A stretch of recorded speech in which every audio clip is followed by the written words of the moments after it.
Hello guys, আপনারা সবাই কেমন আছেন? আশা করি অনেক অনেক ভালো আছেন। তো আপনাদের দিয়ে আমরাও ভালো আছি। আজকে হচ্ছে একটু কদবেল মাখা খাবো। কদবেলটা হচ্ছে একদম গাছ পাকা। কদবেল আমার খুবই প্রিয়। এটা এখন মাখবো। এটা দিয়েছি হচ্ছে আমার অফিসের এক খালা। ওনার হচ্ছে বোনের গ্রামের বাড়িতে কদবেল ধরে, ওখান থেকে আমাকে একটা দিয়েছে। এর আগে হচ্ছে আমার এক কলিগ কদবেল দিয়েছিল, ভেবেছিলাম ওটা মাখা আপনাদের সাথে শেয়ার করব, কিন্তু দুর্ভাগ্যবশত ওটা পচা বের হয়েছিল, ওটা ফেলে দিয়েছি।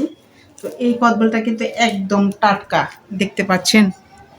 এই দেখেন ভিতরটা একদম ইয়ামি, একদম গাছ পাকা কদবেল যেরকম হয় ওই রকম। আর কদবেলের যে স্মেলটা আমার কাছে খুবই ভালো লাগে। তো কদবেলটা আমি মেখে নিচ্ছি। আর এখানে নিয়েছি লবণ, শুকনো মরিচের গুঁড়ো আর একটু হচ্ছে চিনি। এখানে হচ্ছে কাঁচামরিচ নিলে একদম টেস্ট ফাটাফাটি হতো, কিন্তু হচ্ছে কাঁচামরিচ আমার নেই। যে কাঁচামরিচগুলো আনা হয়েছিল সবগুলো হচ্ছে ব্লেন্ডার করে রেখেছি। এখন হচ্ছে ওই যে কি বলে, দুধের স্বাদ ঘুলে মেটাতে হবে। তারপরে বেশ ভালোই লাগবে, ঝাল ঝাল তো হবে। খেয়াল ছিল না, দুটো শুকনো মরিচ পুড়ে নিলেও হতো। আসলে আমার বাসায় আবার হচ্ছে গ্যাসের সমস্যা। এখন তো শীতের দিন চলে আসছে, চাইলেই রান্না করতে পারবো না।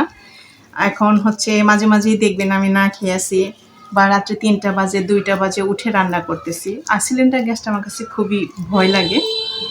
তো এখন হচ্ছে মেখে নিচ্ছি। আর আপনারা হয়তো বা বলবেন যে হ্যান্ড গ্লাভস পরে নিচ্ছে কেন?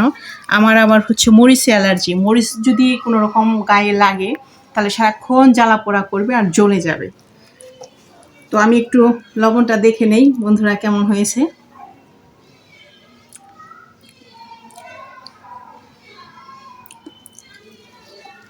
আমার কাছে তো খুবই টেস্টি লাগছে। এই যে দেখেন, আপনারা একটু হচ্ছে কাঁচামরিচ দিয়ে মাখবেন।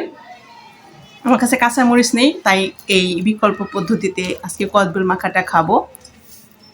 আমার হচ্ছে কদবেল মাখাটা আপনাদের কাছে কেমন লাগলো অবশ্যই কমেন্ট করে কিন্তু জানাবেন।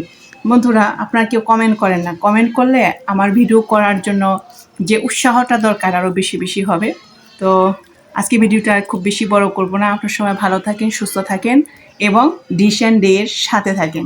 ধন্যবাদ সবাইকে, টাটা।